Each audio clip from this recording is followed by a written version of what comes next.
Magandang araw po. Kamusta po kayo? Ngayon tayo naman ay mag-uusap at mag-aral kung ano-ano mga parusang inihahatol ng International Criminal Court o ICC sa mga taong napatunay nagkasala ng malalaking krimen. Ang ICC ay may jurisdiksyon sa mga matitinding krimen tulad ng genocide, mga krimen laban sa sangkatauhan, mga krimen sa digmaan, at mga krimen ng aggression. Nakasaad sa Artikulo 77 ng Rome Statute ang mga posibleng parusa sa mga nahatulan. Ano po ba ang pangunahing parusa na ipinapataw ng ICC? Ang pinakakaraniwang parusa ay pagkakabilanggo. Ang pinakamabigat na parusa ay habang buhay na pagkakakulong, lalo na kung ito ay napakabigat na kasalanan. Para naman sa matitinding kaso pero hindi sapat upang patawan ng habang buhay na pagkakabilanggo, ang parusa ay hindi dapat tataas ng 30 taong pagkakakulong.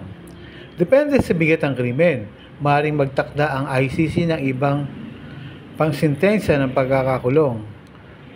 Bukod sa kulong, may iba pa bang ipinapataw na parusang ICC? Meron po.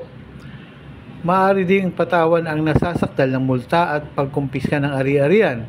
Ang halaga ng multa ay nakabase sa bigat ng krimen at sa kakayahang pinansyal ng nahatulan. Maaari din na kumpiskahin ng ICC ang ari-arian, pera o yaman na nakuha mula sa krimen. Ang mga nakuhang pondo ay maaaring gamitin upang tulungan ang mga biktima. Nabanggit natin ang pagkakakulong, multa at pagkumpiska ng ari-arian. May iba pa bang hakbang na ginagawa ang ICC laban sa mga nahatulan? Una sa lahat, hindi pinapataw ng ICC ang parusang kamatayan, sapagkat sumusunod ang ICC sa mga pandaigdigang alituntunin sa karapatang pantao. Ikalawa, ang mga nahatulan na hindi nakakulong sa ICC mismo, kundi sa mga bilangguan ng mga bansang nakipagtulungan sa ICC, bagamat habang dinidinig ang kaso, ay merong detention facility ang ICC para sa mabilis na pagdinig. Ang ibig sabihin nito, kapag nahatulan na ang isang akusado at ito ay naging pinali na, maaaring maipadala ang nahatulan sa ibang bansa upang doon pagsilbihan ng kanyang sintensya. Paano naman ang mga biktima? Ang ginagawa ng ICC para sa kanilang